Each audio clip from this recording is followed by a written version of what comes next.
March 8th.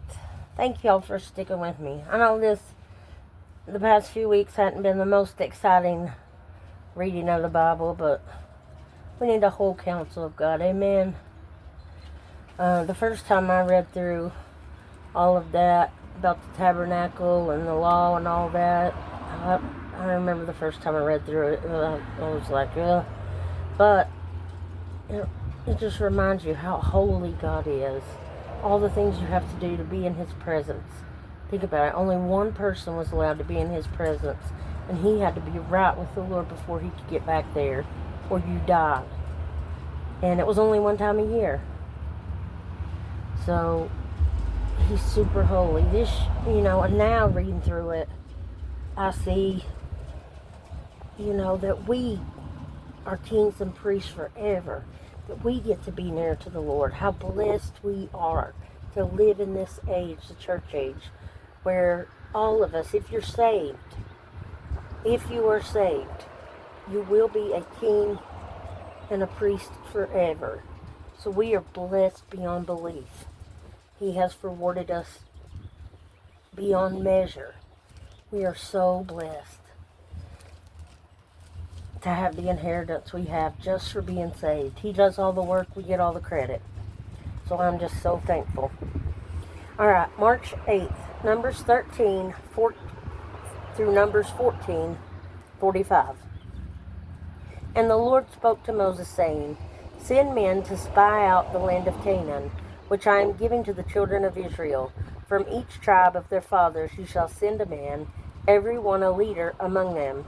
So Moses sent them from the wilderness of Paran, according to the command of the Lord, all of them men who were heads of the children of Israel.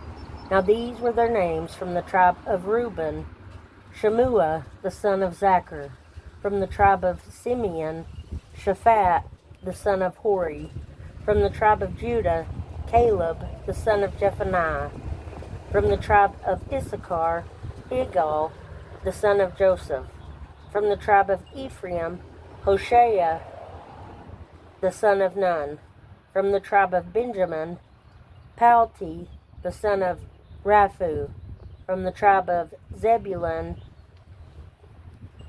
Gidiel the son of Sodi; from the tribe of Joseph, that is, from the tribe of Manasseh, Gadi the son of Susi; from the tribe of Dan, Amiel the son of Gamali; from the tribe of Aser, Sethur the son of Michael; from the tribe of Naphtali, Nabi the son of Vophsi; from the tribe of Gad, Guiel the son of Maki. These are the names of the men whom Moses sent to spy out the land, and Moses called Hoshea the son of Nun Joshua. Then Moses sent them to spy out the land of Canaan, and said to them, Go up this way into the south, and go up to the mountains, and see what the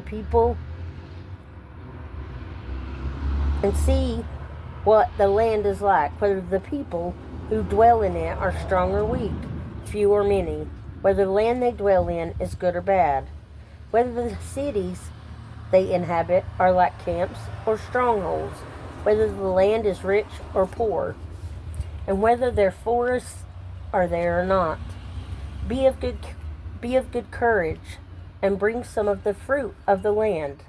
Now the time was the season of the first ripe grapes. So they went up and spied out the land from the wilderness of Zin as far as Rehob, near the entrance of Hamath. And they went up through the south and came to Hebron, Ahiman, Sheshai, and Talmai. The descendants of Anak were there.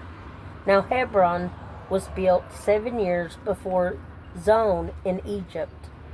Then they came to the valley of Escol, and there cut down a branch with one cluster of grapes. They carried it between two of them on a pole. They also brought some of the pomegranates and figs.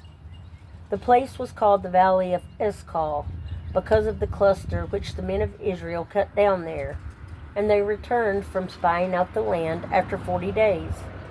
Now they departed and came back to Moses and Aaron and all the congregation of the children of Israel in the wilderness of Paran, at Kadesh. They brought back word to them, to all the congregation, and showed them the fruit of the land. Then they told him and said, "We went to the land where you sent us. It truly flows with milk and honey, and this is its fruit. Nevertheless, the people who dwell in the land are strong. The cities are fortified and very large. Moreover, we saw the descendants of Anak there. The Amalekites dwell in the land of the south. The Hittites, the Jebusites, and the Amorites dwell in the mountains. And the Canaanites dwell by the sea and along the banks of the Jordan." Then Caleb quieted the people before Moses and said, "Let us go up at once and take possession, for we are well able to overcome it." But the men who had gone up with him said, "We are not able to go up against the people, for they are stronger than we." And they gave the children of Israel a bad report of the land which they had spied out, saying, "The land through which we have gone as spies is a land that devours its inhabitants, and all the people whom we saw in it are men of great stature. There we saw giants, the descendants of Anak came from the giants, and we were like grasshoppers in our own sight, and so we were in their sight." So all the congregation lifted up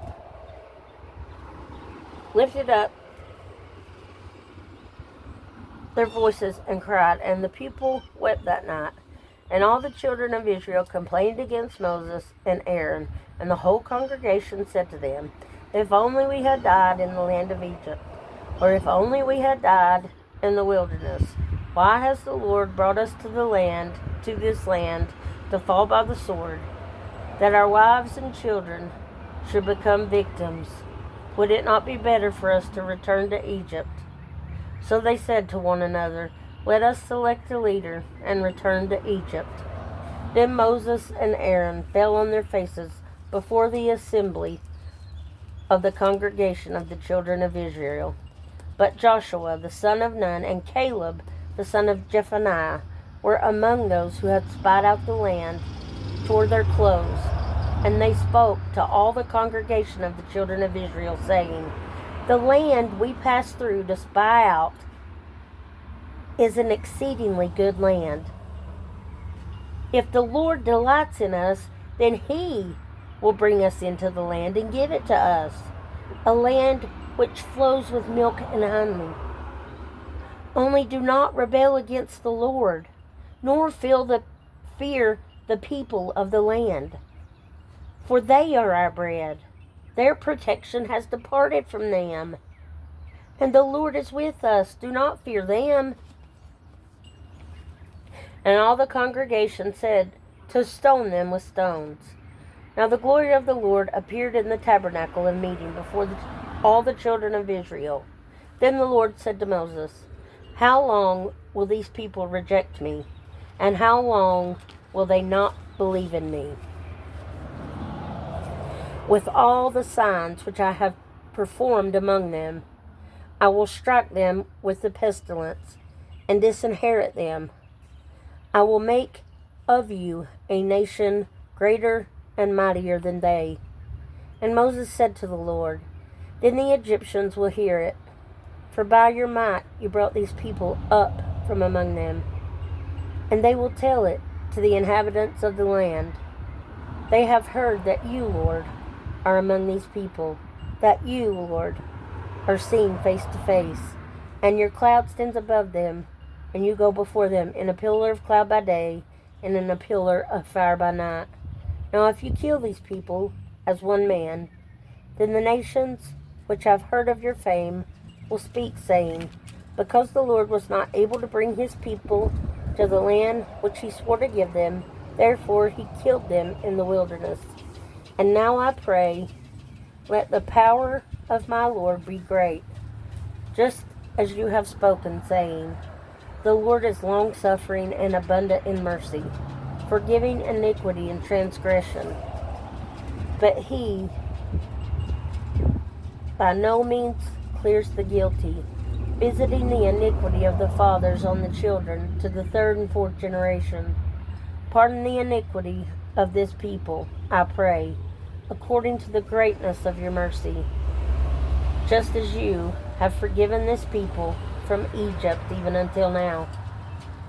Then the Lord said, I have pardoned according to your word, but truly, as I live, all the earth shall be filled with the glory of the Lord.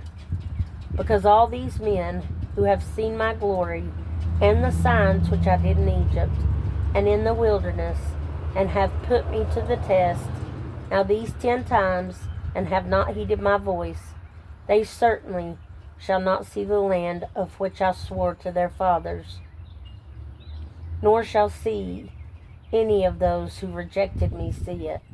But my servant Caleb, because he has a different spirit in him, and has followed me fully, I will bring into the land where he went, and his descendants shall inherit it. Now the Amalekites and the Canaanites dwell in the valley.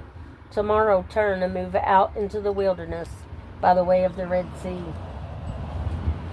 And the Lord spoke to Moses and Aaron, saying, How long shall I bear with this evil congregation who complain against me? I have heard the complaints which the children of Israel make against me. Say to them, As I live, says the Lord, just as you have spoken in my hearing, so I will do to you. The carcasses of you who have complained against me shall fall in the wilderness. All you who were numbered, according to your entire number, from 20 years old and above, except for Caleb the son of Jephunneh and Joshua the son of Nun, you shall by no means enter the land which I swore I would make you dwell in. But your little ones, whom you said would be victims, I will bring in, and they shall know the land, which you have despised.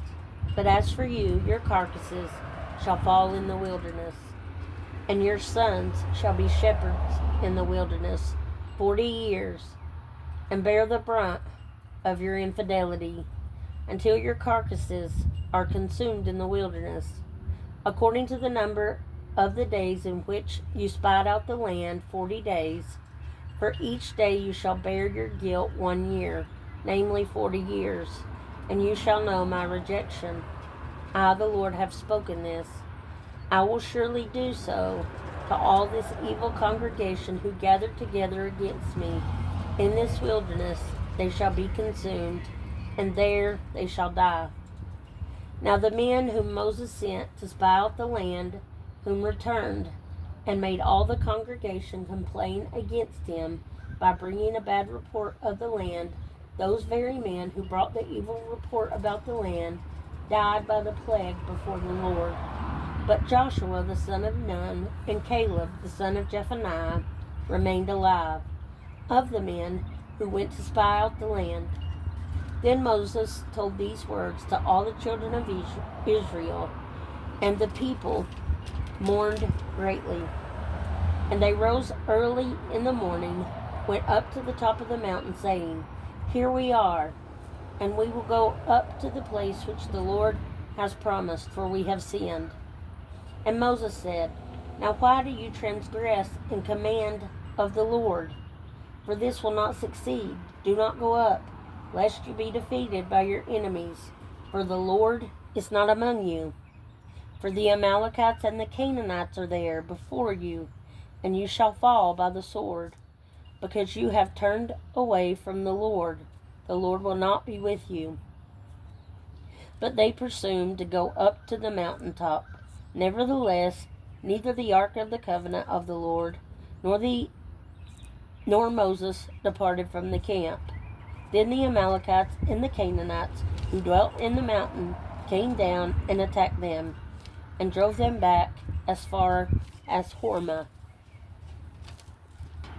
Psalm 31, 19 through 24. Oh, how great is your goodness, which you have laid up for those who fear you, which you have prepared for those who trust in you. In the presence of the sons of men, you shall hide them in the secret place of your presence. From the plots of man, you shall keep them secretly in a pavilion, from the strife of tongues.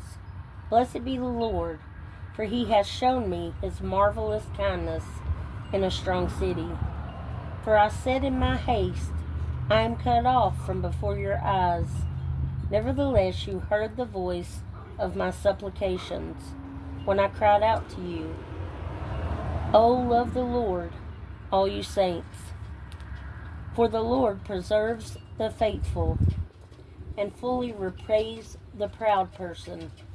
Be of good courage, and he shall strengthen your heart, all you who hope in the Lord. Proverbs 11, verse 15. He who is surety for a stranger will suffer, but one who hates being surety is secure. Mark 10, 32 through 52. Now they were on the road going up to Jerusalem, and Jesus was going before them, and they were amazed. And as they followed, they were afraid. Then he took the 12 aside again, and began to tell them the things that would happen to him. Behold, we are going up to Jerusalem, and the Son of Man will be betrayed to the chief priests and to the scribes, and they will condemn him to death and deliver him to the Gentiles.